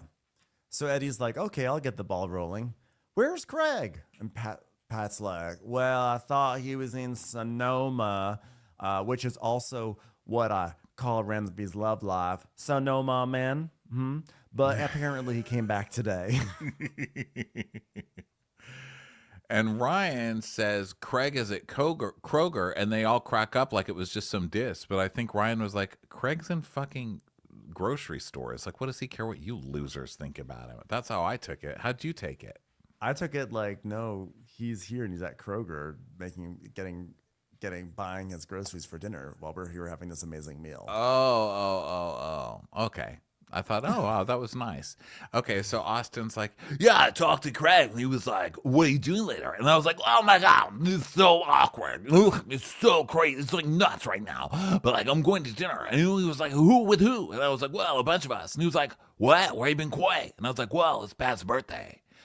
And this is so this cast to just make Craig feel like shit on purpose, just so they could have a storyline of Craig feeling like shit. Well, all Austin so had to say cold. is, all he had to say is, oh, I'm going out. What are you doing later? He's like, I'm going out to dinner with Patricia. That's all he has to say. But instead, but the moment you say this is so awkward, you're saying that Craig should feel awkward because he's being intentionally excluded, which he is. But still, like you're making it worse when you say that. Just say, oh yeah, I'm going out to dinner with Patricia. And if Craig is like, well, why wasn't I invited? I'd be like, I don't know, take it up with Patricia. Don't make, just you keep it matter of fact. But yeah, they are basically punishing Craig. Yeah, and Shep's like, I don't think it's a big deal that Craig's not here. I mean, gosh, if Craig thinks it's a big deal, then maybe he should make more of an effort. Weren't you the one who just got dumped by the entire cast last season because you were such an asshole and such a disgusting pig in Vegas for like the 10th time that they couldn't even stand to be around you? What are you talking about? He needs to make more of an effort. Fuck off. And Whitney's just sitting there smiling like, yeah, they're dicks. These guys are such assholes. But to be fair, Craig did break Patricia's chair. So she's like, never again. Whitney and I were just talking about that. When was the last time we saw Craig? Oh, well, he came over Easter, and prior to that, not for like 6 or 7 months. And I don't know, we don't like talk or text. Yeah, well, how often do you see him, Austin? He's like, well, when we podcast, which is basically twice a week. And it's turned into business more than a friendship like it used to be. Could you imagine if I said that about you? That's crazy. Oh, yeah, I really only talk to him like the 8 times a week that we do a show together. I mean, other than that. It's like half my life. That's more than I've ever talked to anybody literally in my life. I can't imagine degrading it to be like, oh, we're not even friends. It's just only business. Yeah. That's crazy. Yeah, they are. It's so funny. They're not going to give Craig his moment. But to be fair, Craig is also very much about declaring that he's having his moment right now. So I can also imagine that being really exhausting. I can, but they just keep shitting on him for things that should be impressive. Like, they should be things you should be proud of your friends for. But Pat's like, well, he's trying to be Martha Stewart. Well, God forbid you're talking to a table of people who don't do jack shit. Like, nothing. God forbid one of them tries to make something of themselves and is actually in a decent relationship for a few years in a row, which neither of these has accomplished either, including your child. And you guys are sitting here dissing him like he's the biggest loser at the table. These other guys are the ones here, like, fucking getting free dinner off some lady, Yes. Their friend's mom still, and in their fucking 40s. Give me a break, man. Shep is like, gosh, this isn't a knock on Craig because it's very smart of Craig, but he is kind of like just a figurehead. It's not like he's at the warehouse with a hard hat on. Jerry does literally everything for him. And we see flashbacks of Jerry doing everything. And Shep is like, it's just like, Craig, show up here, throw a pillow up in the sky, and write a caption. He doesn't even write his own captions. That's because he doesn't. The fact that he can do this and that he doesn't have to do that stuff is even more impressive. That the fact that he has someone doing this for him and he gets to just take in all the money. Hello. What CEO is there in a hard hat? I mean, look, it's crazy because I think you're correct that it can get annoying. Craig can get annoying with this whole like, all I think about is business. Like, he does have annoying parts, but the fact that they're using all of this stuff that he's accomplished is a bad thing. Like, look at Craig. He's just a figurehead selling pillows all the time and making money. You guys sound so fucking pathetic. What have you ever done that's been successful, Shep? Name it. Name it. Yeah. Name them. It definitely wasn't relationship. So then Whitney is like, I mean, why do you think he's like trying to insulate himself? Like, curate his new image? Is this like better for his business? Literally, yes. Literally, he's selling stuff on the internet and killing it. And you're like, wow, why is he not out there being problematic and being a monster and like lying all the time and being someone that no one wants to support? It's crazy to these guys that anybody would like enter their 40s by not being wasted and fucking 20-year-olds from bars on King Street that they're using their like D-list celebrity to get. Like, they're like, what? Why isn't he still doing coke and fucking randos every night? What a loser. gosh, what's the point of getting success if you don't enjoy with people you're friends with? Because the people he's friends with are like begrudging his success and are always trying to tear him down. Have you not seen seasons 1 through 9 of your show? Yeah, you literally just tore him down all last season for being his friend. And then you got so bad in Vegas that he had to put distance between you. Why are you making it sound like it's somebody else's fault? What a loser. And when he's like, I prefer old Craig. He was far more interesting when he was drinking bourbon. Listen, I'm sure you're more interesting when I'm drinking bourbon, but that's not a cool thing to say about somebody else. Look, I'm fucking idiot. Madison's like, I mean, he is improving himself. It's not like he's doing anything bad. She's like, are you knuckleheads? Listen to yourself. He's like, well, you can improve yourself. Just doesn't mean you have to be boring. You literally do nothing but shoot scenes with your mother, you fucking weirdo. What have you ever done interesting on this show except fuck teenagers that you can later cast for 5 minutes of fame? You fucking weirdo. You're so boring. You were demoted to friend of on your own show. So then Madison's like, well, maybe he can't be himself, or who he is right now around y'all. He's like, well, what happened to the goofball self-deprecating Craig? That guy is gone. When he was the goofball self-deprecating Craig, you guys shat on him. Do you not remember going to Delaware to his home and ridiculing him to his face in front of his family the entire time? Yeah. They just want someone they can punch down on, you know?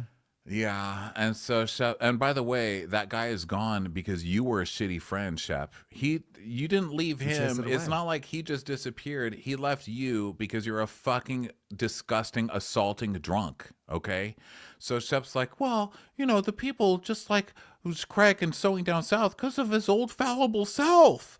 But the current Craig is always hawking product. And it's because, and of course it's the woman's fault because Paige is a shrewd businesswoman. So she ruined Craig. She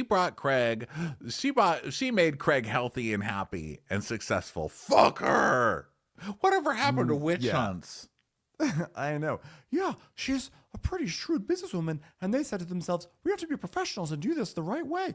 Well, God forbid you do something professional in the right way. Like, why is Shep is literally arguing like, you know what? People wanted to buy pillows because they love Craig's his old fallible self. Yes. Every time Craig would lie and do Adderall and show up like cracked out on Reunion, I thought, I want to buy a pillow from him. No, this is, it's like he's saying this stuff like it's a bad thing. Like it's bad that Craig met someone who has her shit together and he wants to level up his own life so that way he can be a better boyfriend to her. And he's like, oh gosh, God, I think it's the most important thing is just to be honest and human. And as long as you're those things, your image should take care of itself. I'm like, says the least honest and least human fuck. Are you saying this after you've lied for seasons and cheated on everybody you've ever been with, consistently lied, and then threw cans at a homeless woman and told her, I like your cans? That's your human nature? Lady? You fuck. I don't think Shep is one to talk about image so well.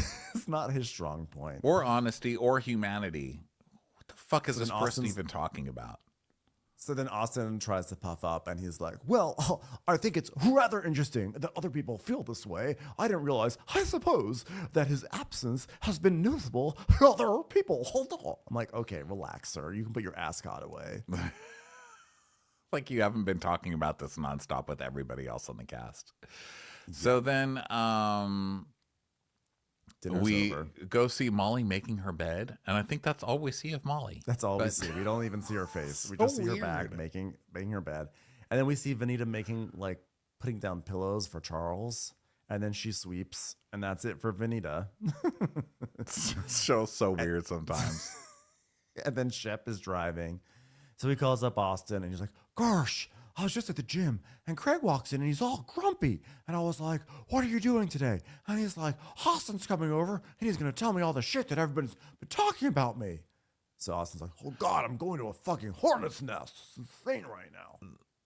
And he's like, don't say anything to him about last night. I mean, listen, we had dinner. I mean, listen, it's got to be Madison that got him agitated, right? And he's like, yeah, it's certainly not my intention of going there today and saying, then he said this, and then he said this, and then she said this. It's like my own things I want to say. What are you so worried about? Literally gonna go. And we know you were going to go there to say, he said this, and she said this, and he said this, because that's all you do. The three of you, the biggest gossips on the show are these three guys. Yeah. So he does. He goes over there, and Craig's, doing his garden, which does look amazing. His backyard does look amazing. He does. And It does. Austin comes in. It's kind of awkward, and it's like, basically, I just wanted to come by because it was just fucking awkward without you there last night. So, Well, it felt weird. Oh God, I wanted to go swimming, but now I'm all wet. It feels weird not being invited. I don't get my feelings hurt too often. I'm like, you literally get your feelings hurt every episode, but that's fine. Did Yeah. Patricia say I wasn't invited? Why I wasn't invited? I mean, Well, it's a combination of thinking you were out of town and also saying that she hadn't talked to Craig much, and then the conversation switched to your absence. and he's like, Wait, so you talked about my absence at a birthday party I wasn't invited to? That's crazy. Like, if you want to see me more, you have to invite me to your birthday dinner. So, yeah, well, no, your absence when you are in town is what the conversation switched to, Craig. He's like, well, this is where I'm at. Am I missing something? I'm in my house. So believe it or not, after that entire scene where I was really very much Team Craig over everything that everyone at the table was saying about him, I have to say, in this scene, I start to pivot a little bit. I cannot even believe the words are coming out of my mouth. I'm a little Team Austin in this scene because I think ultimately in this scene, Austin is like, and he says it right here, I miss my buddy. I mean, that's where I'm coming to you from. We talk and we do this, but I'm going to lunch and you're just like not on my call list. I don't think to call you anymore. If I'm going to get a beer, you're not on my phone list because your answer is normally like, oh, I'm gardening or something like that. And Craig is like, well, when was the last time you invited me to lunch? And he's like, well, that's what I'm always saying, Craig, because it's always... He's like, but that's a you thing. I'm not a mind reader. I don't know where know this shit was going on. I thought we were good. Why don't we set up a weekly tea time? but look, here's my thing. As somebody who started drinking a lot less recently, and I still drink, I still have my moments. I'm not totally sober, but I cleaned up my life a lot in the past year or two. And it's led to weirdness sometimes. Like, my friends don't really know how to deal with it. They didn't know at first how to deal with it. They know better now. But at first they didn't know, and I didn't really know either because, frankly, if I'm not drinking and getting wasted with everybody, I don't want to go sit at a bar with them all night. And some people, you're like, that's all we do. We go sit at a bar all night, we get shit-faced, we do drugs, whatever. And if I'm not doing that anymore, then why do I want to be there? You don't want to be around a bunch of... And it was hard to find other things to do, or just be like, now we're just having dinner and not being shit-faced. It's 7. Is that okay with you? And we had to get to a place where as an adult, you just have to do that. I can't be wasted every fucking night. I'm sorry. I can be wasted some nights, but I just can't do it anymore every night. And it's hard to get through that. But like a bunch of 40-year-olds literally sitting around like, you won't get wasted with me, so now we can't hang out and be friends, and now you're not going to be invited anywhere.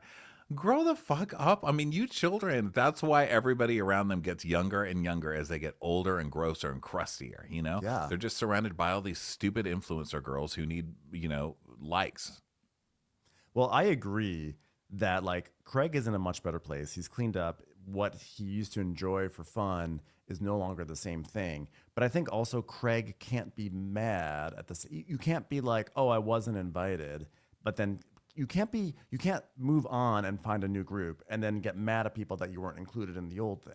It's like you. Well, either it's a show that find they're new the 3 activities. male leads on, and and Patricia is with Whitney, so they're obviously purposely excluding Craig to be dicks. I mean, this is their show. For them to not invite Craig to Patricia's dinner with all the insider cast members there It is a dick. horrible dickish move. That's not cool. That's like a blatant "we're trying to push you out of this show" kind of a move, just Well, it because is you got dick, your but it's shit also- together.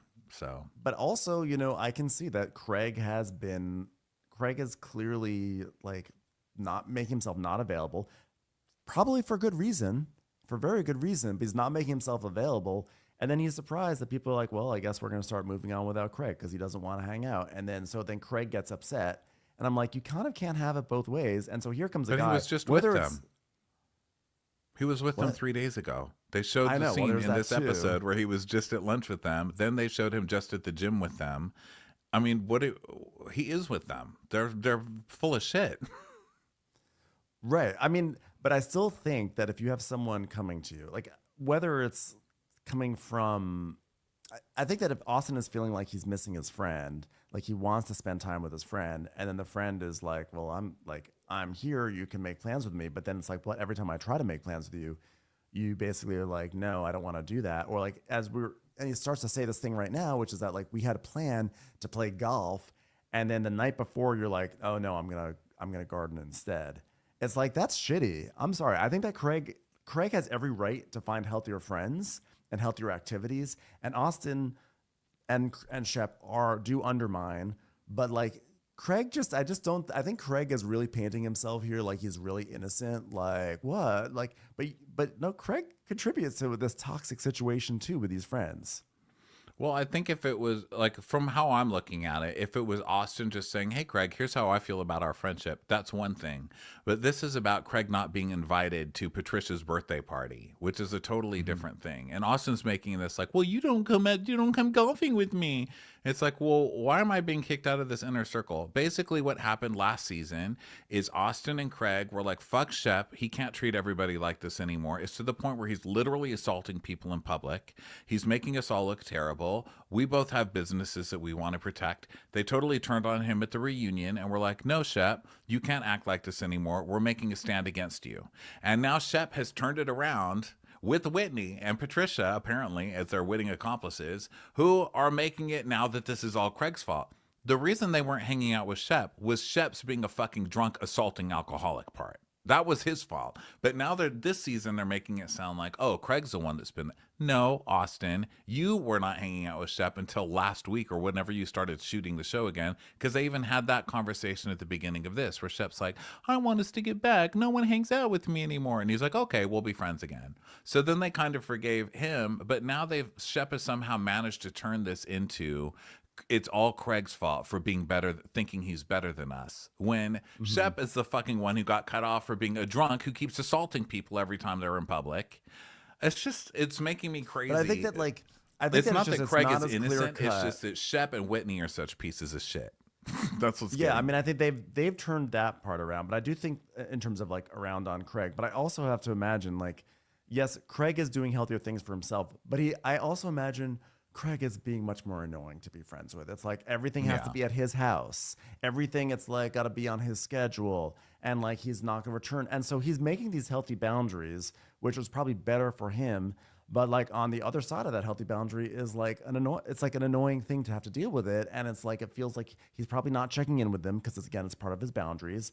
And people are probably like frustrated and hurt. And I think that like Craig just sort of you either make that boundary, and then when people say like, hey, we're going to do something without you, you just be like, that's fine. I made a healthy boundary. I get it. Our friendships are going in different directions. Or you make an effort with people still, but like you just can't have it both ways. And it was just a very strange thing for me to watch the scene and actually have weird empathy for Austin because I've never really done that before. And it was weird, I guess, because Austin was really coming from a place of like, I miss you.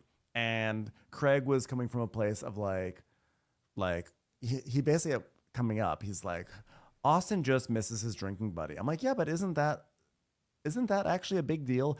It might not be the healthy thing for Craig, but to be like, oh, Austin just misses his friend. It's like, yeah, exactly. That's exactly correct. And that's like not nothing. Well, I think that's an interesting argument. I could never ever feel sorry for Austin, and I get what Craig is saying as far as like, yeah, he just misses me being I think there's something also like he only likes me because I'm wasted with him. Which I guess I sympathize with that because that's happened to me where it's like, you don't like me unless I'm drunk ass Ronnie with you, encouraging you to be drunk ass whatever, whoever, you know? And if not, it's like I'm worthless. Like I'm still sitting here and able to have a conversation. And Craig's like, I tell you to come over all the time. You guys don't want to do that. You want to go bang 20-year-olds on fucking King Street, you know? You don't want to do this. So go do what you want to do. It's not like I don't want to be your friends. I just don't want to be wasted in a bar with you. And I'm worth more than just being some wasted guy in a bar to prop you up. You know what I mean? So I guess that's kind of how I'm taking what Craig says. Now, that said, obviously Craig's fucking annoying. And I see what you're saying, you know, because Craig is annoying. And when they do that golf thing and he's cutting to the picture or cutting to the video of him like, well, here's how we're doing gardening. He doesn't even know anything about any of this stuff. Like when he was trying to pretend he was a food connoisseur a couple weeks ago and couldn't even open the fucking wine bottle, you know? And also, Craig. don't forget, like, on the flip side, and I'm not really trying to take Whitney's side at the very least, but you also have someone here who is on the show who's not willing to do anything unless it's like you have to go over to his house. He doesn't want to hang out, and then all of a sudden, like, but is happy to use the show to promote his business. So, like, I can Well, see haven't why we there's seen frustration Craig on that hanging side. out with everybody all the time? I'm confused. Like, what's Craig not Well, it been seems at? like when they were not shooting. I think that's what this stems from. Like when they were not shooting, Craig is just Whitney like, doesn't even live "Bye." there when they're not shooting. Whitney lives I don't in think Shep does California. Shep isn't ever there. Shep's constantly traveling. Shep's never in town. I mean, I think the But I only think that one there who's there is Craig and Austin, and I think they do hang out. That's why I'm so confused by this whole. Yeah, it's weird, but I have to say, friendship breakups are always make the most compelling TV, like more so than relationship breakups, because friendship breakups are very nuanced and they're complicated, and there's a lot of gray areas, and there's always good cases to be made on both sides. And I am totally into this situation that's happening with Craig and Austin, because I find it to be very fascinating. I think all your points that you've made have been like 100% valid. I also think the points that I've made are 100% valid, and that's what makes these things interesting, because like, they're really, it's not just like a their fault. There's always like stuff happening that contributes to this total mess. Yeah. Well, I just feel like they're coming after Craig constantly. They come after him every year for like being, first of all, they're coming at him for being a fucking loser and a compulsive liar, and he can't keep a job and he's never going to have a career. Then they're making fun of him for his sewing and being a loser with that, and always staying home and just working on his stupid sewing and getting a stupid house that's ugly and it's never clean. He never does the work on his house. Then he gets his shit together and does get in a good relationship with a girl that they consider much better, because they all hated Naomi. So then he gets in a better relationship and someone that they would all kind of respect, and he does get his shit together, and they still hate him. It's like the guy never wins. Every season, he's their fucking punching bag. And meanwhile, they're both losers, Austin and Shep. They're both fucking losers. Well, who that's live why off they their need to parents have and don't do Craig. anything. And then they kick Craig every single time he's down. It's just like, Craig has his faults, but I'm not going to listen to it from those two jackasses, especially like assaulter Craig- Shep and loser fucking cheater Austin. I don't feel shit for those two. Yeah, but then at the same time, Craig is like, well, he finally realizes his worth, that he doesn't need to be the punching bag for these guys, because this is totally true. They are crabs in a bucket trying to drag him down. So I'm like, you realize your worth, so then why are you like, then move on? Why are you getting upset? But that why you're should not he quit? invited to Well, this? because why should he just be okay, like being pushed off the show because these losers have decided that he's going to be put, like, it's just not fair for them to one day decide, okay, you're not going to kiss our ass and you don't But get if to you come don't to wanna- a main filming If you event. don't want to hang out with the guys on the show, though, then that's also like, why is that okay too? Like, if you're But on he the is show, you hanging should out with wanna- the guys on the show. He hasn't been refusing to hang out with the guys on the show. This was like a Patricia's event. This was like Patricia having her guys' night and not inviting one of the lead cast members, and then bringing the replacement gays on instead. I mean, that's just like, that's just some. I think there's more lowdown. going on behind the scenes. I think it's more than there must have been something leading up to this season. There's something where, I mean, maybe it's just jealousy. Maybe they're just maybe. I it's mean, just I they're think ultimately they're jealous saying of what the it is, success. don't you? They're saying flat out what it is, which is he's annoying now that he's successful. And we know that Craig is annoying. You see it, and it's the thing that I keep bringing up, which is the winter house. I'm rich now. I don't have to clean. I think that's probably the attitude that they're talking about, where he like is so big in his own mind that he's just fucking obnoxious. And now it's all about his influencing and his, I can see how that stuff would be annoying. Well, and Austin's saying I just that think that Craig is bringing not it to a calling him head back like this anymore. with him, where it's just like, you're not invited to filming anymore. It's just. But the thing is that like Austin's saying that Craig is not returning his calls anymore, and basically what I'm actually getting the sense of is that maybe Craig is only shows up when he has like for filming, for like that scene with the three of them at the top of the show, like if he doesn't have to shoot a scene, he's not going to talk to you. And I think like I kind of get the sense that is what they're butting up against, and or at least Austin is getting frustrated with. And that's the other thing is, and this is why it's so strange. If this were Shep coming to Craig's house and saying this stuff, I'd be like, well, Shep, you were totally vile to him. And same with Whitney. But like Austin and Craig have their weird relationship, but they are podcasts. They do a podcast together. And, I don't know, like there's something about Austin going over there and being like, I miss my friend, and Craig being just totally just dismissive of it, that I was like, that was shitty. I thought that was really shitty of Craig. I mean, look, I can see that side of it for sure, but here's where it gets me. He goes, yeah, but Craig, you want to hide out and not make the effort. And Craig says, yeah, but we record twice a week and we see each other at the gym. First of all, recording, I get that that's your job, but that's also not nothing. That's literally them sitting there shooting the shit with each other. And then when you see each other at the gym, that's not work either. That's where you sit and you chat with your friends. Like that's any friend I've gone to the gym with, that's been our quality time where we go and we hang out and we talk to each other and we catch up. I've never gone to the gym with a friend where it's been like a work formal situation. So if someone came to me and was like, wow, so you spend 2 to 3 hours a week talking to me and then like 5 days a week hanging out with me at the gym, and that's not enough, I'd be like, you're fucking needy and weird. Like, what more do you need from me? But as a counterpoint, if something's coming from Amazon. Sorry. I'm like a dog. I'm like squirrel. A counterpoint is if like we have a routine that we go to the gym and we do our podcasting, and I was like, hey, Ronnie, let's go grab dinner or whatever. And you just were like, no. It's like, I'm only allowed to see you in a work or gym setting, daytime maybe, or like really on your terms. And like maybe that's what Austin didn't articulate. And I hate that I feel like I'm going out of my way to defend Austin. I don't know what this is about. But I can imagine it's like, what if it's Austin saying, I want to do other things, and Craig is like, no, I'm only slotting you into this thing where I can do a business with you, and this thing because we have this routine, and that's it. That's all you get. And Austin's like, but we used to have a relationship that had different dynamics, and we used to go to each other's houses and just hang out. And, Craig is like, well, I got all this now, like my whole life is business now. That's fun for me. Making money, getting healthy, fucking my girlfriend. That's what I want to do. And if you're a real friend, you'd be happy for someone like that because I built a fucking huge pool and said you guys can come out whenever you want. That's my fun isn't at the bar anymore. And that's true. He did buy this, but now they have to go schlep over to wherever the hell Craig is, off in the suburbs.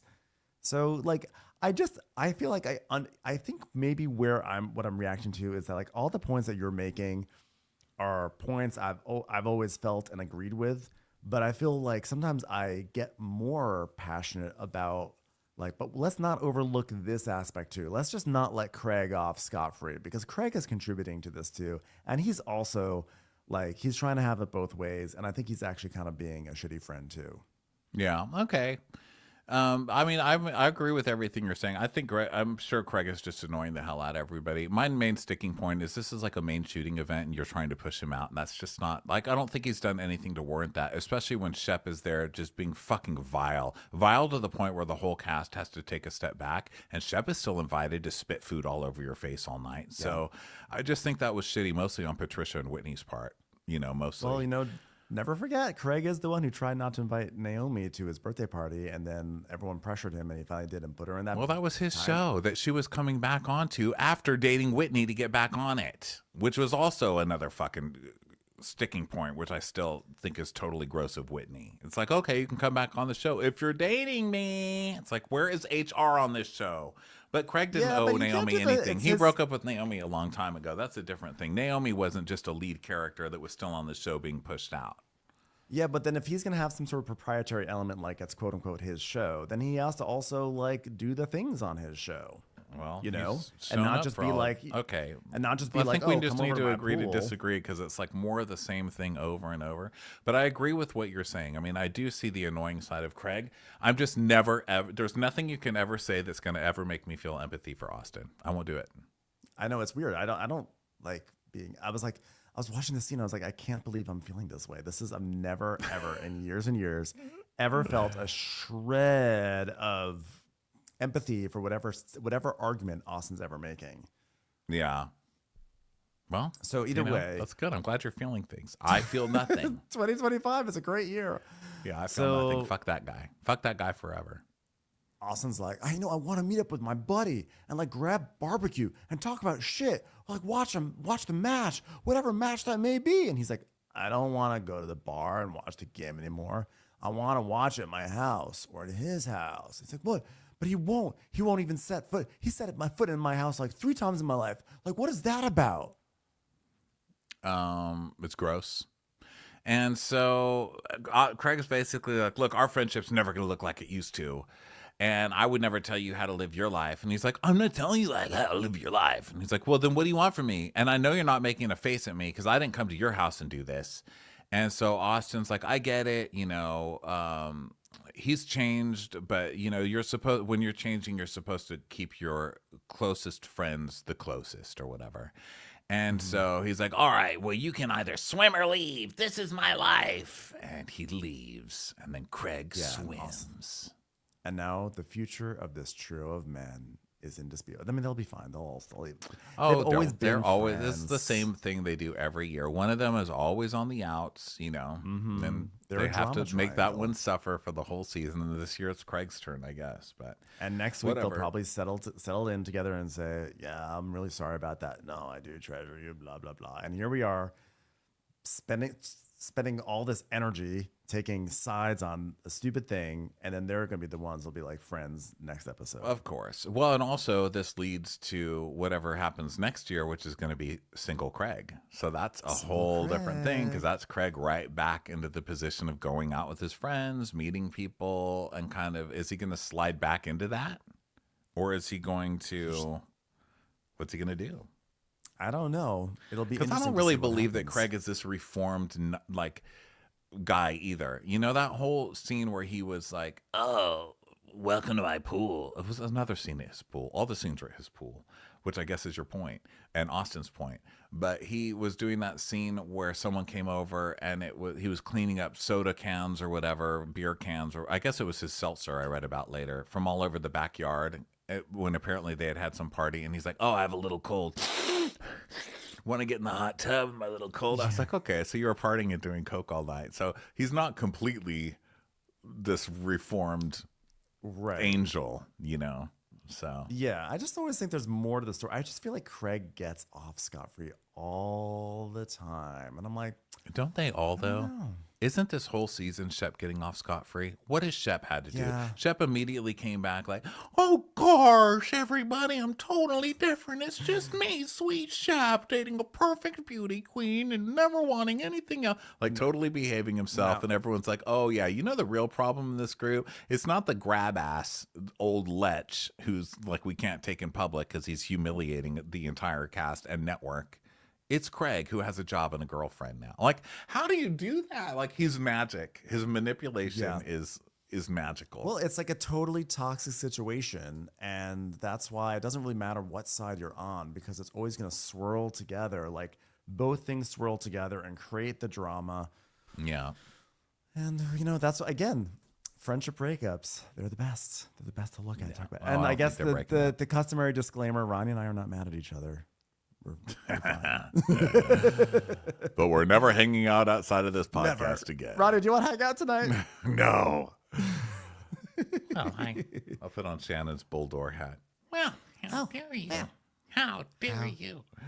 All right, everybody. Thanks so much for being here with us. It is good to be back. Go get your tickets for the Golden Crappies and also our shows in San Francisco and San Diego coming up at the end of the month over at watchwhatcrappens.com. Check out this video on Patreon. Join us next week for a 2-part Traitors cast breakdown over on Patreon, plus new recaps of Southern Hospitality and the 9 million other shows we are currently covering. We love you guys. We'll talk to you next time.